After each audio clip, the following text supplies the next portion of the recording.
আজকে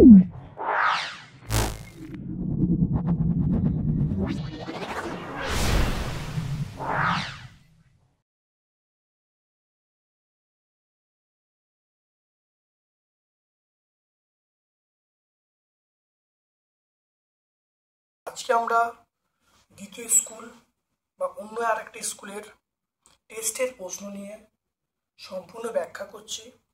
ভিডিওটা প্রথম থেকে শেষ পর্যন্ত দেখো, অবশ্যই আমার ভিডিও থেকে তোমরা উপকৃত হবে। যদি ভালো লাগে একটা লাইক করবে, যারা চ্যানেলটাকে সাবস্ক্রাইব করোনি প্লিজ চ্যানেলটাকে সাবস্ক্রাইব করে দেবে, বেল বাটনে ক্লিক করে রাখবে। চলে এসো আজকে গ্রুপ এর প্রশ্নে চলে এসো। বায়ুমণ্ডলের যে স্তরে বেতার তরঙ্গ প্রতিফলিত হয় তার নাম হলো থার্মোস্ফিয়ার। কোন উষ্ণতায় গ্যাসের অণুগুলি গতিশীল শূন্য হয়? আমরা বলবো 0K। একটি গ্যাসের বাষ্প ঘনত্ব অক্সিজেনের বাষ্প ঘনত্বের দ্বিগুণ, তাহলে গ্যাসটির আণবিক গুরুত্ব কত হবে? এটা 64 বলবো। তারপর দেখো, পদার্থের তাপ পরিবাহিতাঙ্ক কে হলে তাপীয় রোধাঙ্ক আমরা বলবো 1/K। তাহলে কোনো সমান্তরাল কাঁচ ফলকে প্রতিসরণের ক্ষেত্রে চ্যুতি কত হবে? চ্যুতি আমরা বলবো 0 ডিগ্রি হবে। কোন ধরনের দর্পণে বস্তুর প্রতিবিম্ব সর্বদা অসর এবং খর্বকার সমশীর্ষ হবে? এটা আমরা উত্তল দর্পণ বলবো। আর ওহম রোধের n সংখ্যক তারকে সমান্তরালে যুক্ত করা হলে তুল্য রোধ কত হবে? R/n হবে। তড়িৎ শক্তির এসি একক আমরা কি বলবো? জুল বলবো। ভেদন ক্ষমতা সবচেয়ে বেশি আমরা বলবো গামা রশ্মি। 10 নম্বর মুদ্রাধাতু পর্যায় শ্রেণীগত অবস্থান আমরা 11 বলবো। তারপর দেখে নাও, সেটা হলো একটি সমযোজী যৌগ যা জলীয় দ্রবণে আয়নিত হতে পারে, সেটা আমরা HCl বলবো। 12 নম্বর দেখো, তাহলে হয় HCl হতে হবে। এবার দেখো, রূপোর ওপর সোনার প্রলেপ দিতে হলে তড়িৎ বিশ্লেষী হিসাবে পটাশিয়াম অরোসায়ানাইড ব্যবহার করব। থার্মিট পদ্ধতি মানে আমরা অপশান এ বলবো Fe2O3+Al, অর্থাৎ এই মিশ্রণ ব্যবহার করা হয়। তারপর দেখো, তিনটি কার্বনযুক্ত অ্যালকাইন যা H পরমাণু থাকবে। অ্যালকাইন মানে আমরা সাধারণ সংকেত বলবো CnH2n-2, তাহলে সেজন্য আমরা কটা বলবো? 4টে বলবো। 1.5 কোশ্চেন দেখো, নিম্নলিখিত কোনটি, এটা হলো সম্পৃক্ত হাইড্রোকার্বন বলবো C3H8।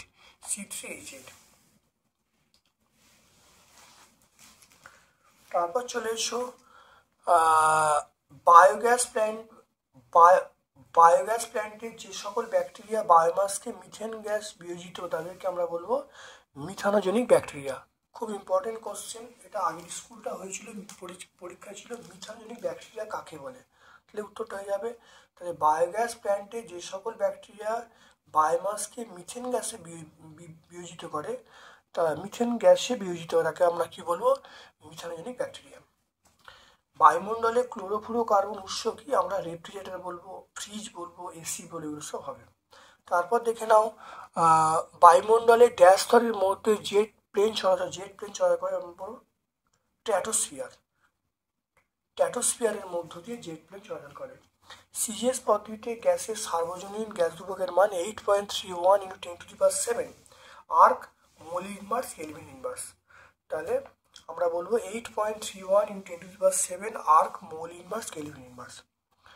এবার দেখো, 300K এবং 300 ডিগ্রি সেন্টিগ্রেডের মধ্যে 300K এবং 330 ডিগ্রি সেন্টিগ্রেডের মধ্যে 300K বেশি, এটা একদম নয়, এই 30 বেশি, কারণ 273 সঙ্গে 30 যোগ করলে 303, তাহলে এইটা বেশি হবে, তাহলে এটা মিথ্যা, এই বিবৃতিটা মিথ্যা বলবো। তারপর দেখে নাও, কঠিনের, এটা কাঠিনের লেখা আছে, কঠিনের আয়তন প্রসারণ গুণাঙ্ক বলা আছে, দৈর্ঘ্য প্রসারণ গুণাঙ্ক বার করতে বলছে। দেখে নাও, তাহলে এইটা আমরা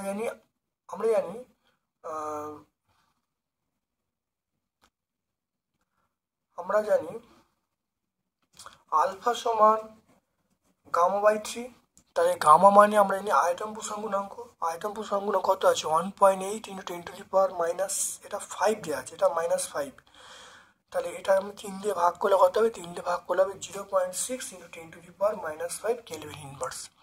তাহলে মনে রাখতে হবে এটাকে 3 দিয়ে ভাগ করতে হবে, 3 দিয়ে ভাগ করলে কত হবে? 0.6 × 10⁻⁻5 কেলভিন, -5 কেলভিন টু দি পাওয়ার -1। এটা মনে রাখবে 0.6 × 10⁻⁻5 কেলভিন টু দি পাওয়ার -1। এমন একটি পদার্থের নাম বলতে হবে যে উষ্ণতা বাড়লে কার্যত প্রসারণ হয় না, এটা আমরা ইনভার বলবো, ইনভার। তারপরে দেখো দন্ত চিকিৎসা ব্যবহার করা অবতল দর্পণ ব্যবহার করা হয়।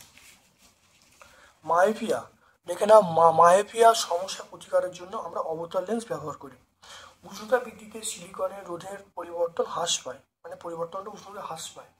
এসআই পদ্ধতি বৃহৎ একক আমরা কি বলবো? ভোল্ট বলবো। একটি তেজস্ক্রিয় পরমাণু থেকে বিটা কণা বেরিয়ে গেলে পারমাণবিক সংখ্যা 1 বৃদ্ধি পায়। তেজস্ক্রিয়তে এসআই আমরা বলবো বেকারেল, আমরা কি বলবো? বেকারেল।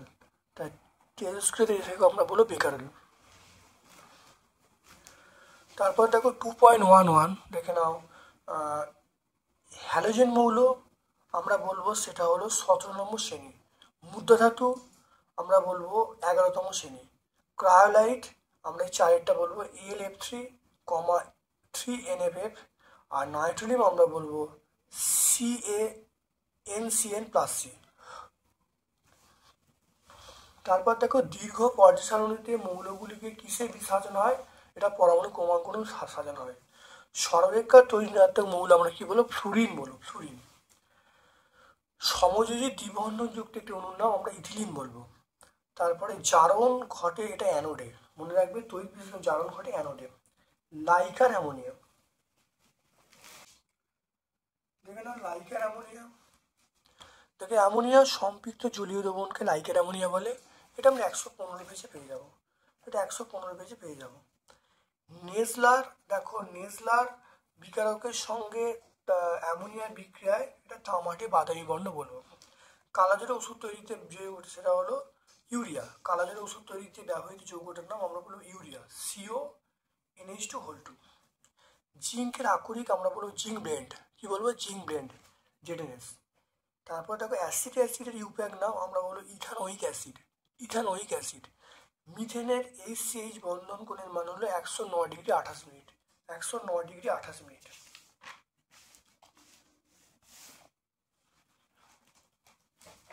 এবার দেখো গ্রুপ সি এর প্রশ্ন চলে এসো।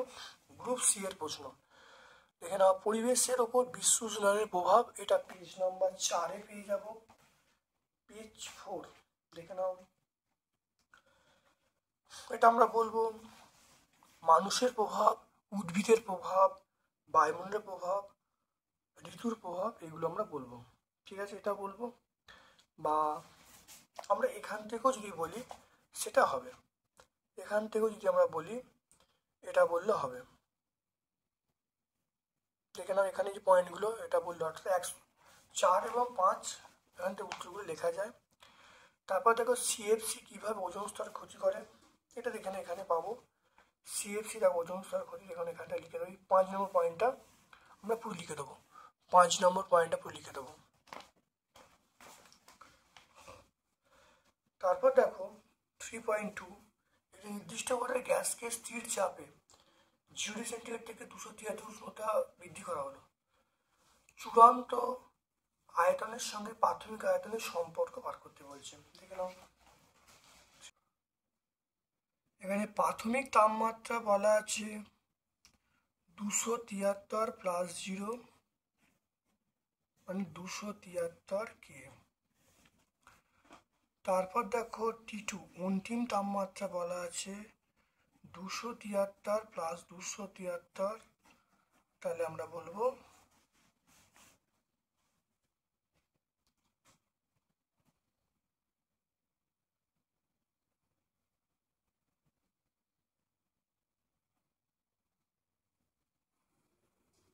546, এটা হবে 546 কেলভিন। এবার দেখো এখানে আয়তন V1 মানে প্রাথমিক আয়তন,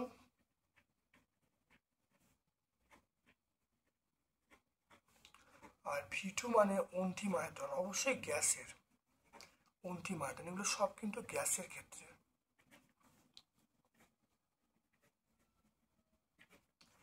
এবারে আমরা জানি এখানে দেখো চাপ কনস্ট্যান্ট, চাপ ধ্রুবক হলে আমরা লিখতে পারি যে V1/T1 সমান বলবো V2/T2। এবারে বলেছে অন্তিমের সঙ্গে প্রাথমিক সম্পর্ক, দেখে নাও। তাহলে আমি এখান থেকে V2/V1 এর মান বার করছি। V2/V1 করলে আমরা বলবো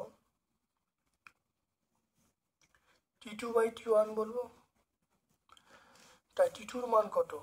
T2-র মান বলা আছে 546, আর তাপমাত্রা এটা হলো 273, কাটাকুটি করলে 2 হবে, তাহলে আমরা পেয়ে যাব তাহলে V2/V1, তাহলে পেয়ে যাব V2 সমান 2V1।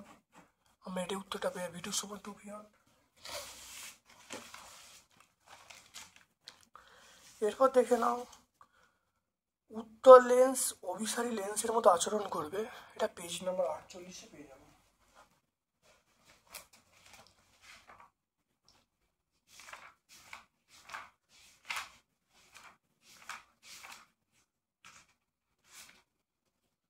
দেখে নাও উত্তর লেন্স অভিসারী লেন্সের আচরণ করবে, এটা আমরা এইখানে পেয়ে যাবো। দেখো প্রধান অক্ষের সমান্তরালে আপাতিত রশ্মি যে কোনো ছোট প্রিজমের উপর আপাতিত হলে প্রতিসরণের পর ভূমির দিকে মেকে যায়, ফলে সমান্তরাল রশ্মিগুচ্ছ প্রতিসরণের পর প্রধান অক্ষের ওপর যে কোনো বিন্দুতে মিলিত হয়। উত্তর লেন্সের সমান্তরাল রশ্মিগুচ্ছকে অভিসারী রশ্মিগুচ্ছে পরিণত করে বলে উত্তর লেন্সকে আমরা বলবো অভিসারী লেন্স বলবো।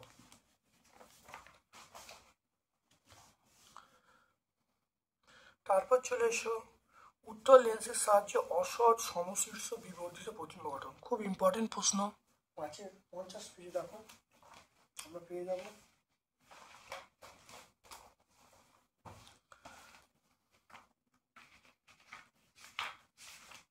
দেখে নাও এটা আমরা এইটা বলবো,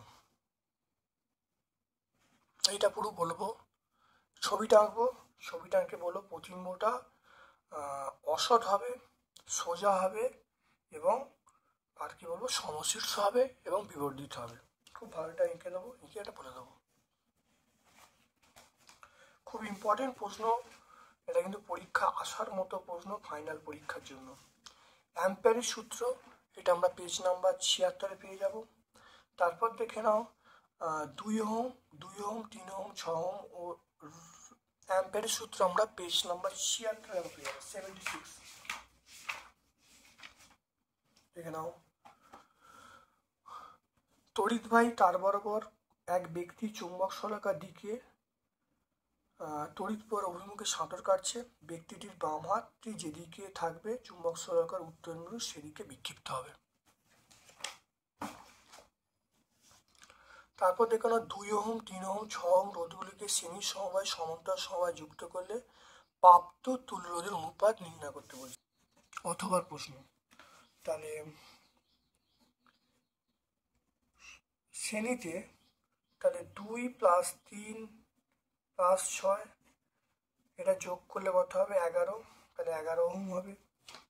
সমান্তরালে 1/p এটা কত হবে 1/2 + 1/3 + 1/6, এটা করলে যেটা আসবে দেখে নাও, এটা লসাগু 6 করব, তাহলে 3 + 2 + 1, এটা করলে কত হবে দেখে নাও, এটা 6/6, তাহলে আরপির মান আমরা পেয়ে যাব, আরপির মান 1 পেয়ে যাব, আরপির মান 1 পেয়ে গেলাম।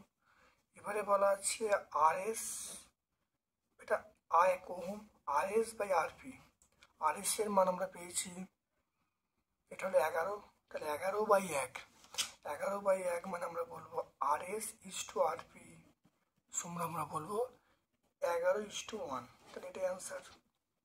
ছোট্ট অঙ্ক, দেখে নাও ভালো করে, দেখে নাও শ্রেণীতে আছে মানে 3টে যোগ হবে, সমান্তরাল আছে বলে 1 আকারে লিখবো, এটা লসাগু করা হয়েছে, তাহলে 6/6 মানে 1, তাহলে RS/RP মানে 11/1, 11/1 মানে RS/RP সমান 11:1।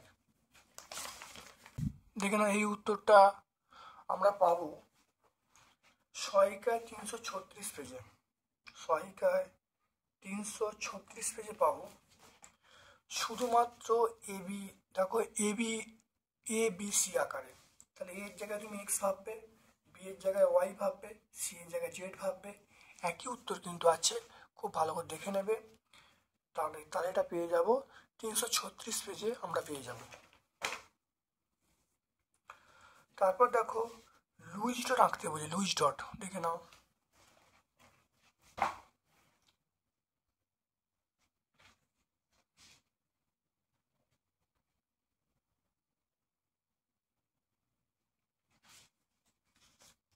দেখে নাও CO2 লুইস ডট, আর দেখে নাও CO2 লুইস ডট আঁকলেই হবে। দেখে নাও CO2 লুইস ডট এইটা। তারপরে চলে এসো CH-Cl3।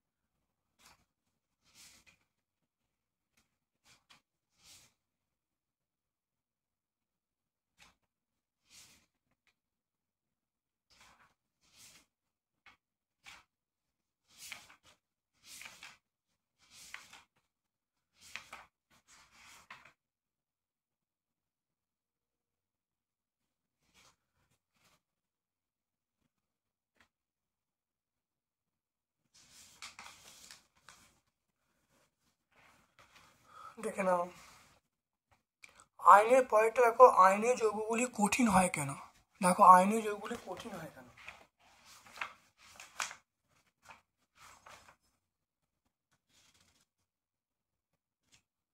দেখেন এটা আমরা 320 পেজে পাবো। দেখো আয়নীয় যৌগ বা তড়িৎজয়ী যৌগগুলো কঠিন হয় কেন, এটা আমরা 320 পেজে পেয়ে যাব। কারণ এদের কুলম্বীয় আকর্ষণ বলটা দৃঢ় হয়, কুলম্বীয় আকর্ষণ বল দৃঢ় হয়। ওই কুলম্বীয় আকর্ষণ বল দৃঢ় হওয়ার জন্যে যৌগগুলো কঠিন এবং কিলাসাকার পদার্থ হয়। 320 পেজ।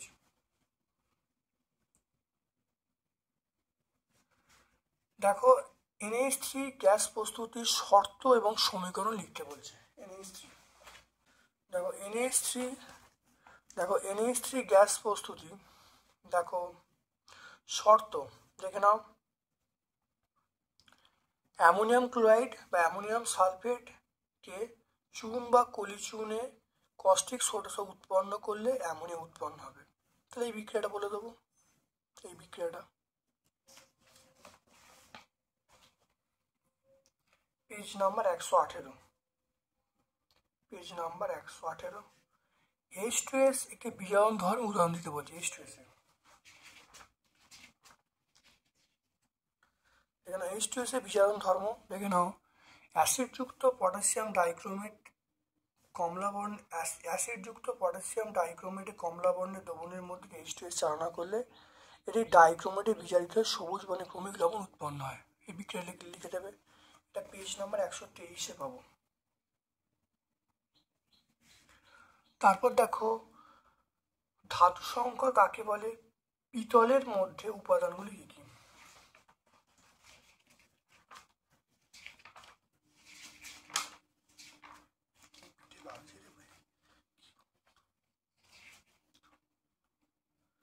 দেখে নাও ধাতু সংকর, দেখে নাও এটা আমরা পেজ নাম্বার 130-এ পেয়ে যাবো। দুই বা ততোধিক ধাতুর সমসত্ব অসমসত্ব মিশ্রণে কঠিন ধাতুর দ্রবণকে আমরা ধাতু সংকর বলবো। আর দেখে নাও পিতলে কি কি থাকে, দেখে নাও পিতলে থাকে কপার এবং জিঙ্ক থাকে, কপার এবং জিঙ্ক। তাহলে পেজ নাম্বার 130-এ আমরা পেয়ে যাব, এটা আমরা পেয়ে যাবো 130। তারপর দেখো কার্বন বিজারণ পদ্ধতি দ্বারা কিভাবে জিঙ্ক নিষ্কাশিত হয়।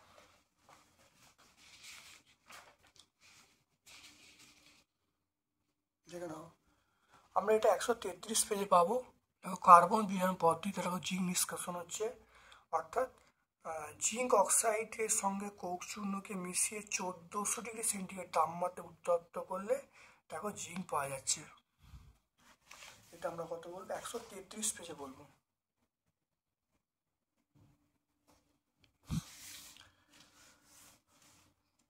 তারপর দেখো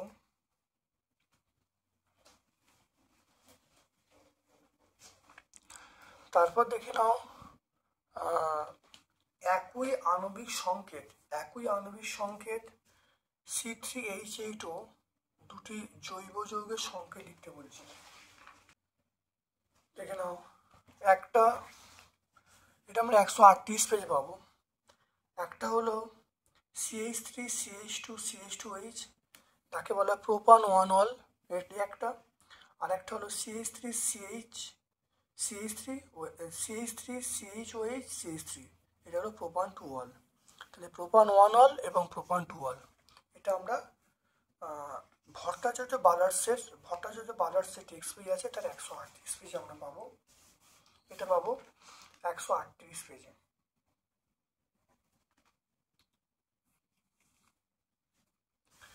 তারপর দেখো রেকটিফাইড স্পিরিটকে ব্যবহার লিখতে বলছি।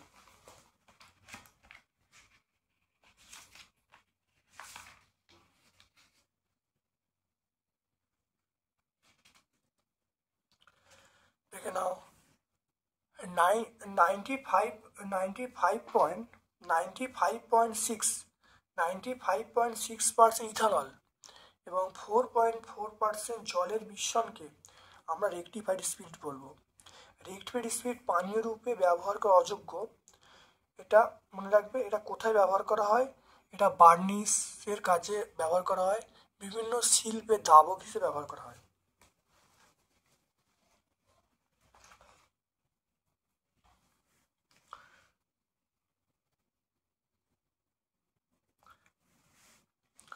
তারপর দেখো অ্যাভোগাড্রোর সূত্রটা উল্লেখ করতে বলছে।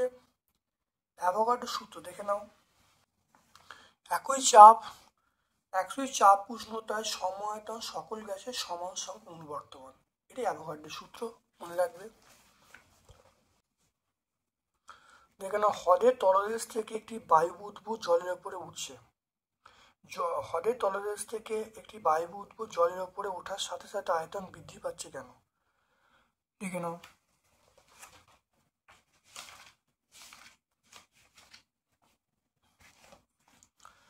দেখো জলের তলদেশ থেকে, দেখে নাও এখানে তোমরা পেজ নাম্বার 12 পেয়ে যাবে। যখন নিচে ছিল তখন চাপ কম ছিল, যখন নিচে ছিল তখন চাপ বেশি ছিল। চাপ বেশি ছিল বলতে আয়তন, দেখে নাও জলের, তাহলে গভীর জলের তলদেশ অপেক্ষা উপরের দিকে চাপ কম, কারণ তরলের চাপ তরলের গভীরতার সমানুপাতিক, তাই বায়ু বুদবুদ তলদেশ থেকে উপরে উঠলে চাপ হ্রাস পায়। আবার বয়েল সূত্র অনুসারে স্থির উষ্ণতায় নির্দিষ্ট বারে চাপ কমলে আয়তন বাড়ে, সেই জন্যই বায়ু বুদবুদ যখন তলদেশ থেকে উপরে ওঠে তখন আয়তন বৃদ্ধি পাবে, আকারে বড় হয়।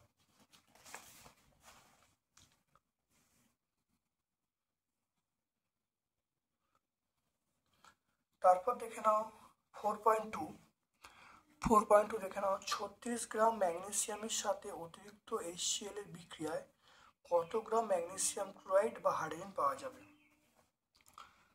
তাহলে Mg প্লাস HCl, এটা করলে হবে MgCl2 প্লাস H2, এটা আমরা বলবো। Mg মানে এটা 24 গ্রাম, Mg মানে 24 গ্রাম। MgCl2, Mg মানে 24 আর Cl2 মানে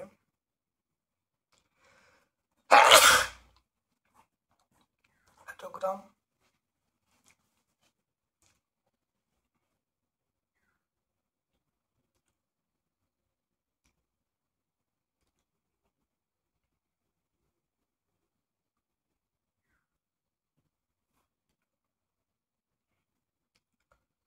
এটা আমরা বলবো 95 বলবো।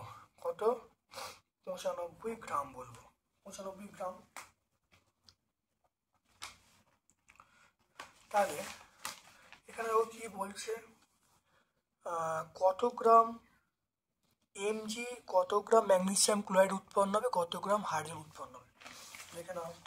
তাহলে 24 গ্রাম, দেখো 24 গ্রাম ম্যাগনেসিয়াম থেকে ম্যাগনেসিয়াম ক্লোরাইড উৎপন্ন হচ্ছে 95 গ্রাম। তাহলে 24 গ্রাম ম্যাগনেসিয়াম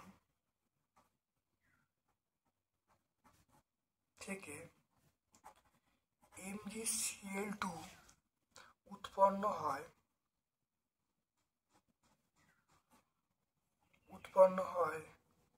95 গ্রাম। তাহলে 1 গ্রামে বার করব, তাহলে কত হবে 95/24, 95/24 বলবো। এবারে দেখে নাও কত গ্রাম আছে, এখানে 36 গ্রাম আছে, তাহলে আমরা 36 গ্রাম বলবো। 36 গ্রাম ম্যাগনেসিয়াম থেকে ম্যাগনেসিয়াম ক্লোরাইড উৎপন্ন হয়, তাহলে 95 × 36/24 গ্রাম।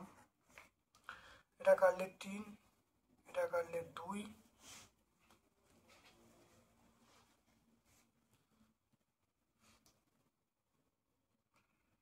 পঁচানব্বই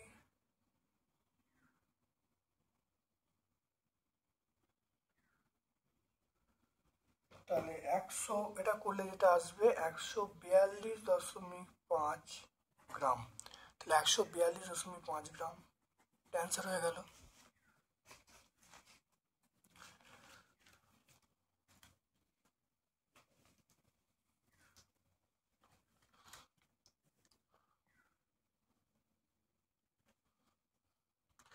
তাহলে কত গ্রাম হাইড্রোজেন উৎপন্ন হবে দেখে নাও, কত গ্রাম হাইড্রোজেন উৎপন্ন হবে দেখে নাও। তাহলে এখানে দেখো হাইড্রোজেন উৎপন্ন হচ্ছে 2 গ্রাম, এখানে একটা 2 গ্রাম উৎপন্ন হচ্ছে হাইড্রোজেন, কত 2 গ্রাম। তাহলে 24 গ্রাম দেখে নাও, তাহলে 24 গ্রাম এমজি থেকে হাইড্রোজেন উৎপন্ন হয়, আমরা বলবো 2 গ্রাম। 1 গ্রাম এমজি থেকে হাইড্রোজেন উৎপন্ন হয় 2/24, আর কত আছে 36 গ্রাম। 36 গ্রাম ম্যাগনেসিয়াম থেকে হাইড্রোজেন উৎপন্ন হয়, তাহলে 2 ইন্টু আমরা বলবো 36/24, এটা কাটাকুটি করলে আমরা 12 বলবো, এটা কাটাকুটি করলে 3 বলবো, তাহলে আমরা বলবো এটা কত 3 গ্রাম বলবো। তাহলে অ্যান্সার হলো 3 গ্রাম। তাহলে একটা উত্তর পেয়ে গেলাম 142.5 গ্রাম, আর আরেকটা উত্তর পেয়ে গেলাম যেটা হাইড্রোজেন উৎপন্ন, যেটার উত্তর পেয়ে গেলাম কত 3 গ্রাম। দেখে নাও 3 গ্রাম।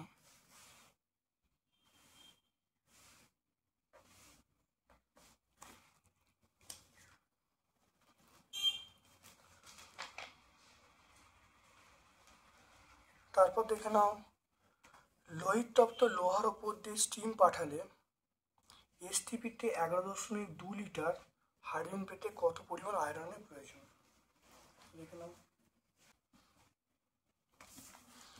দেখে নাও এটা হলো অথবার প্রশ্ন,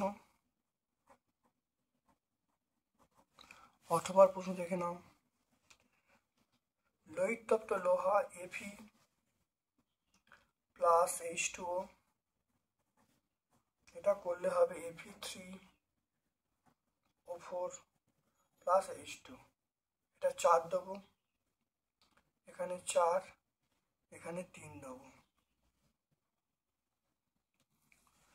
উপর দিয়ে স্টিম পাঠালে এসটিপিতে এত লিটার হাইড্রোজেন পেতে কত পরিমাণ আয়রনের প্রয়োজন।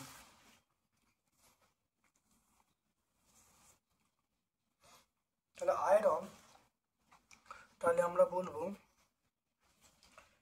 3 × 56, এটা হলো 168 গ্রাম। 168 গ্রাম মানে আমরা বলবো 3 মোল বলবো, 3 মোল। এটা আমরা বলবো 4 মোল বলবো, 4 মোল। হাইড্রোজেন মানে 4 × 2 মানে 8 গ্রাম, 4 × 2 মানে 8 গ্রাম বলবো।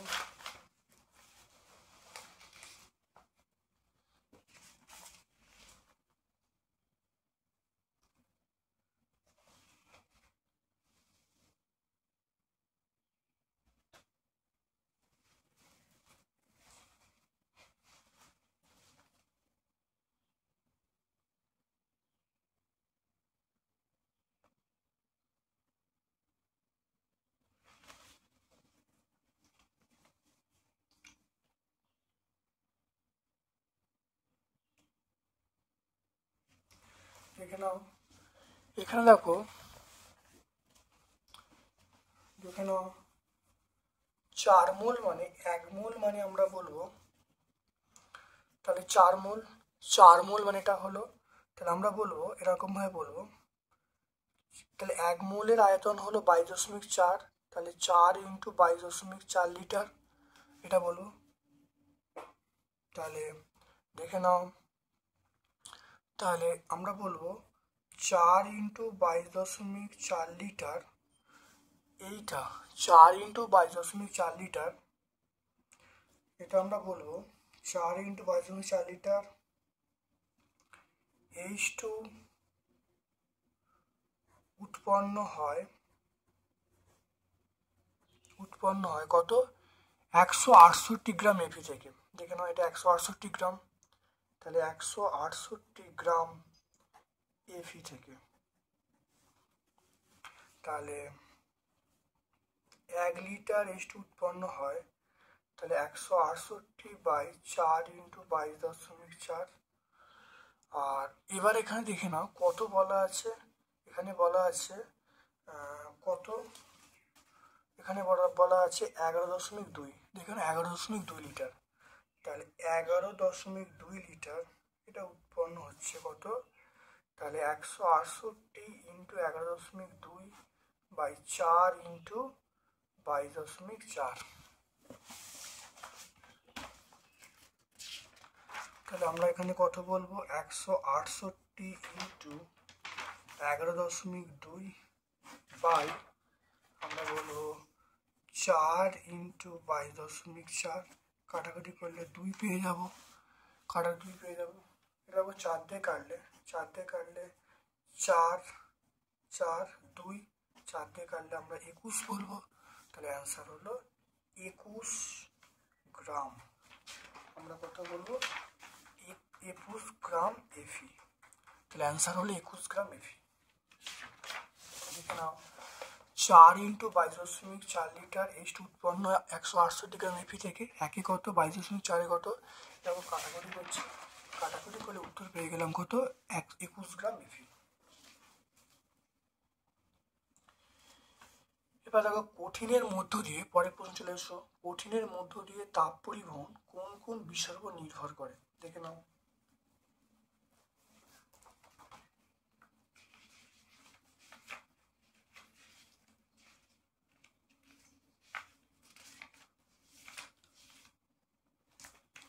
দেখো না, কঠিনের মধ্য দিয়ে তাপ পরিবহন নির্ভর করে, 1 নম্বর দেখে নাও সেটা হলো বেগের ওপরে, নাম্বার 2 হলো ক্ষেত্রফলের ওপরে, তাপমাত্রার পার্থক্যের ওপরে, সময়ের ওপরে, এগুলো নির্ভর করে। তাহলে আমরা এইখান থেকে শুরু করে এইখান পর্যন্ত বলবো, বললেই কিন্তু উত্তরটা চলে আসবে।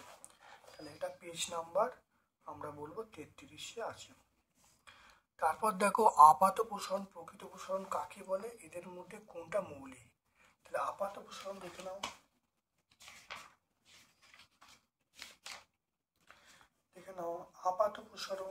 আপাত প্রসারণ কাকে বলে, পেজ নাম্বার 30-এ, কোনো তরলকে যে পাত্রে উত্তপ্ত করা হয় সেই পাত্রে প্রসারণকে অগ্রাহ্য করলে যে প্রসারণ পাওয়া যায় তাকে বলে আপাত প্রসারণ। আর আপাত পাত্রে প্রসারণ আর তরলে প্রসারণ যোগ করলে যে প্রসারণ পাওয়া যায় সেটা আমরা বলবো প্রকৃত প্রসারণ। তাহলে এটা পেজ নাম্বার 30-এ পাবো,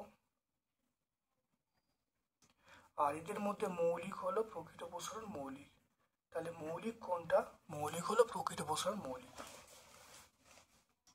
বিপদ সংকেত হিসাবে আমরা লাল আলো কেন ব্যবহার করি,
নাও, বিপদ সংকেত হিসাবে আমরা লাল আলো কেন ব্যবহার করি? দৃশ্যমান আলোর রশ্মি লাল আলোর তরঙ্গ দৈর্ঘ্য সবচেয়ে বেশি, তাহলে বিক্ষেপণ কম হয়, তাই লাল আলো বায়ুমণ্ডল ভেদ করে অনেক দূর যেতে পারে, সুতরাং বিপদ সংকেত হিসাবে আমরা লাল আলো ব্যবহার করি।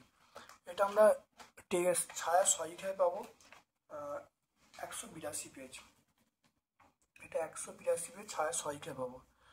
দর্পণকে জলে ডোবালে ফোকাস দূরত্বের পরিবর্তন হবে না, তো অপরিবর্তিত থাকবে, অপরিবর্তিত থাকবে, মানে ফোকাস দূরত্বের কোনো চেঞ্জ হবে না।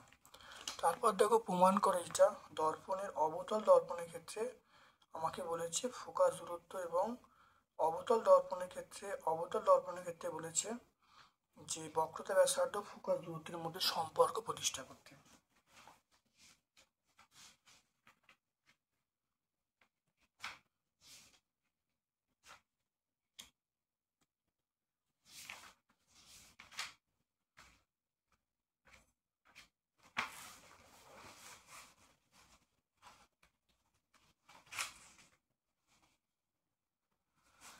এখানে অবতল দর্পণের ক্ষেত্রে দেখো প্রমাণটা তোমরা পেয়ে যাবে 39 পেজে। এখান থেকে শুরু করবে, শুরু করে তোমরা এইখানে শেষ করবে, তাহলে 39 থেকে 40 পেজ উত্তরটা পেয়ে যাবে। এই উত্তরটা তোমরা পেয়ে যাবে 39 থেকে 40 পেজের মধ্যে উত্তরটা পেয়ে যাবে। তারপরে উত্তরটা দেখে নাও।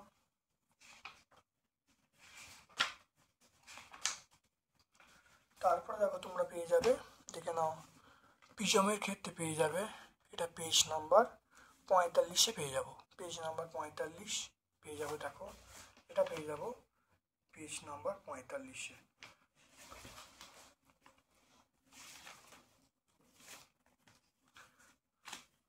তারপর দেখে নাও 4.6 জুলের 3টে সূত্র বলতে বলছে।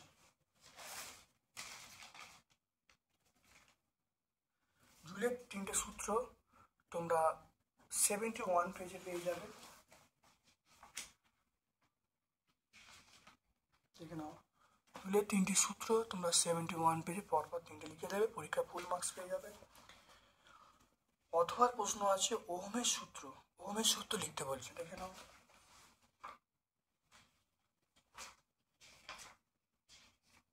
ওহমের সূত্র দেখো আমরা পাচ্ছি, এটা আমরা পাবো পেজ নাম্বার 64-এ পাবো। দেখে নাও, খুব ভালো করে দেখে নাও, এটা আমরা পাবো 64-এ পাবো। এবারে হলো রূপ রোধাঙ্ক বলা আছে।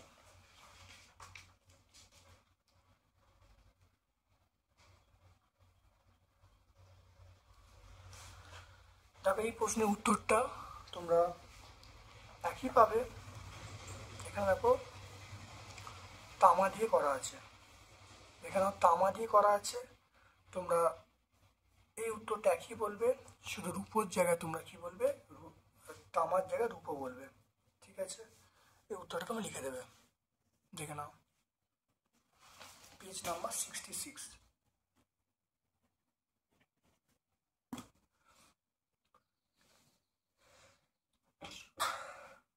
তারপর দেখো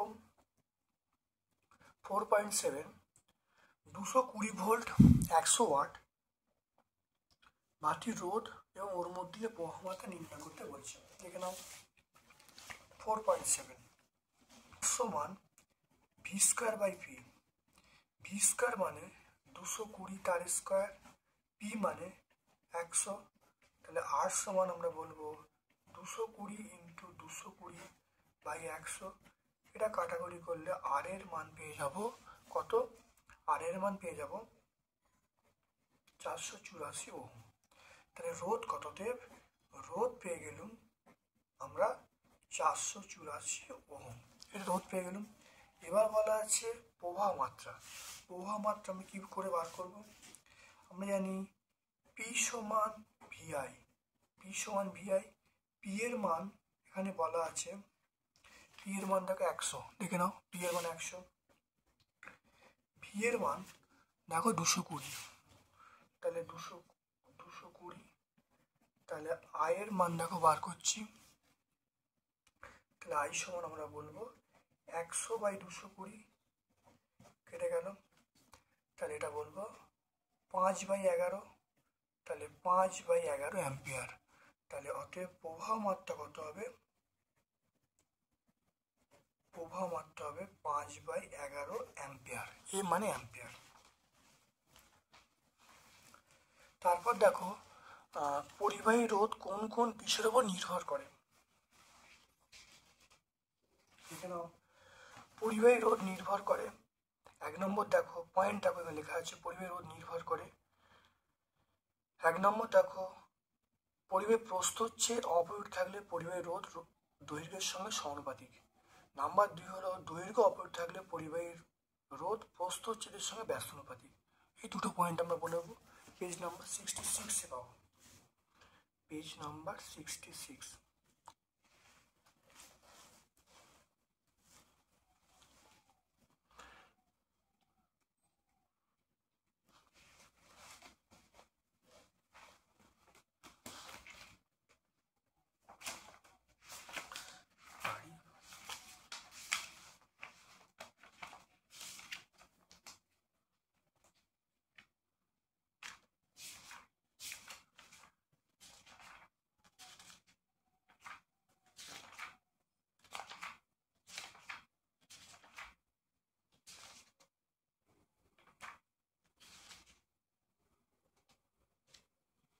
এখানে এই প্রশ্ন দেখে নাও, পরমাণুর কেন্দ্রে কোনো ইলেকট্রন থাকে না, অথচ কেন্দ্র থেকে বিটা কণা নিঃসরণ কিভাবে ঘটে?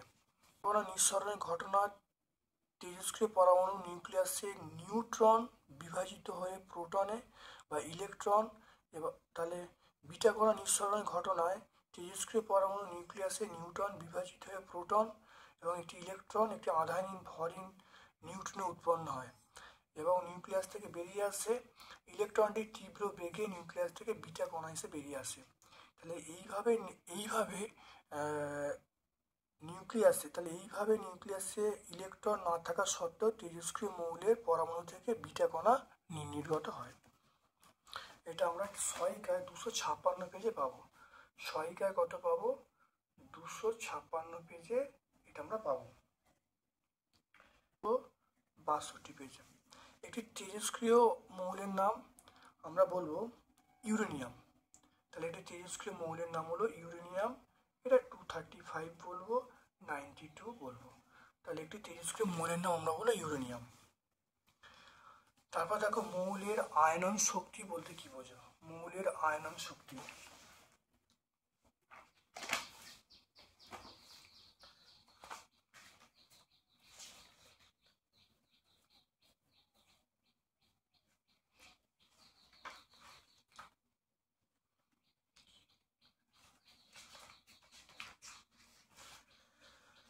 দেখো মৌলের আয়নন শক্তি দেখে নাও, ভূমি স্তরে বা সর্বনিম্ন শক্তি স্তরে অবস্থিত কোনো মৌলে বিচ্ছিন্ন একটি গ্যাসীয় প্রশ্ন পরমাণু থেকে সর্ববহিস্থ কক্ষের ইলেকট্রনকে অপসারিত করলে একক চার্জযুক্ত আয়নে পরিণত হয়।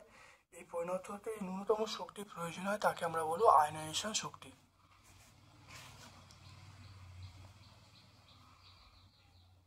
এটা 101-এ বলবো।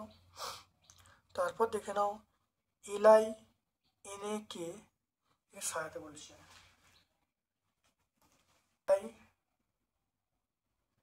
Li বলবো, Na বলবো, K বলবো।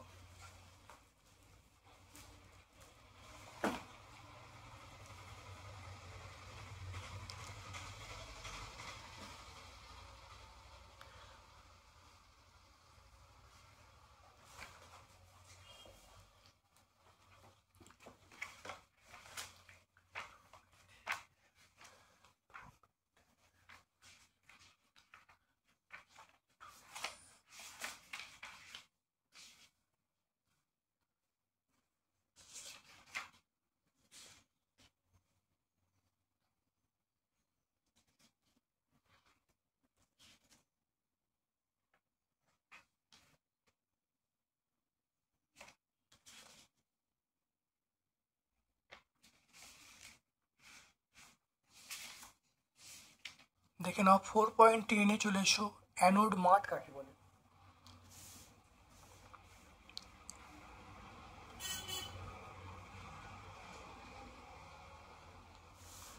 তাহলে চলে এসো অ্যানোড মাঠ কাকে বলে। অ্যানোড মাঠ কি দেখে নাও।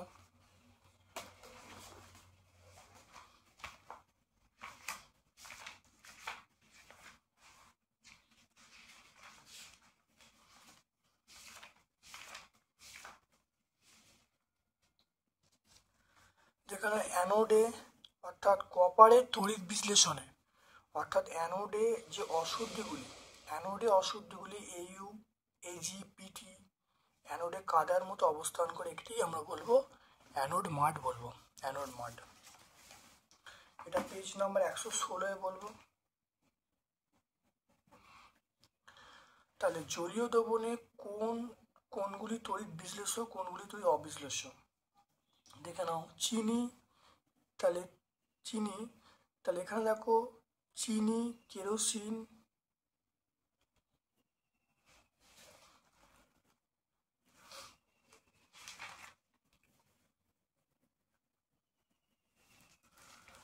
তাহলে এখানে দেখে নাও তড়িৎ বিশ্লেষ্য আমরা বলবো খাদ্য লবণ আর তুঁতে। তড়িৎ বিশ্লেষ্য হলো খাদ্য লবণ এবং তুঁতে, আর তড়িৎ অবিশ্লেষ্য আমরা বলবো চিনি এবং কেরোসিন। তাহলে তড়িৎ অবিশ্লেষ্য আমরা বলবো চিনি, তাহলে চিনি এবং কেরোসিন এগুলো হলো তড়িৎ অবিশ্লেষ্য। তারপর দেখো ইউরিয়ার শিল্প উৎপাদন ব্যাখ্যা করতে বলছে।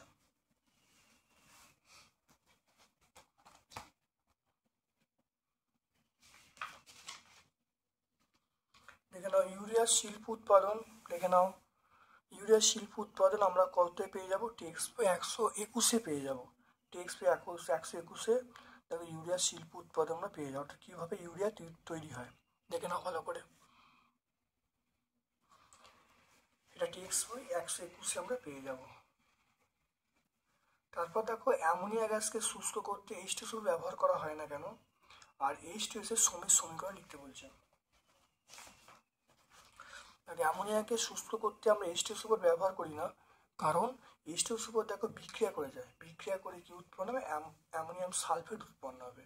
তাহলে আমরা বলবো গাঢ় H2SO এর সঙ্গে অ্যামোনিয়াম সালফেট উৎপন্ন করবে, বিক্রিয়াটা এটা অ্যান্সার হয়ে যাবে। এটা আমরা কথা বলবো পেজ নাম্বার 118। এটা আমরা কথা বলবো 118। তারপর দেখো H2S এর সমীকরণ বলতে বলছি।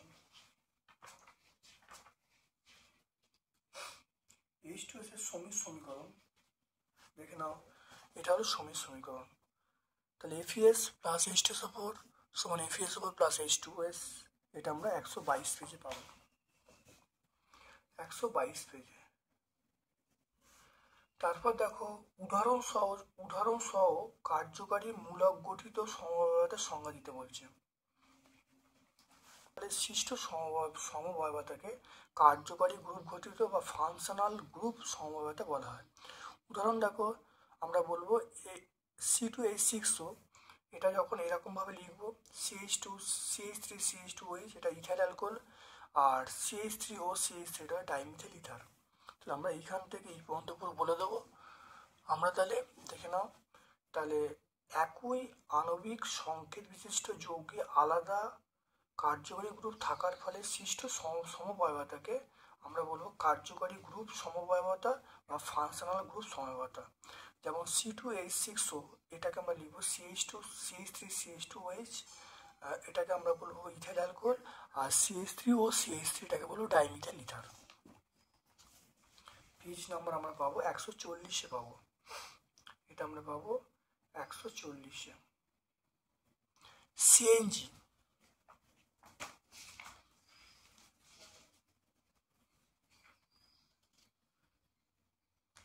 সিএনজির মূল উপাদান আমরা কি বলবো, মিথেন বলবো। সিএনজির মূল উপাদান আমরা বলবো মিথেন। তারপর দেখে নাও খুব ইম্পর্টেন্ট প্রশ্ন এটা, সোডিয়াম অ্যাসিডের সঙ্গে সোডিয়াম বাইকার্বনেট যোগ করলে কি ঘটবে দেখে নাও, একটা অথবার প্রশ্ন আছে।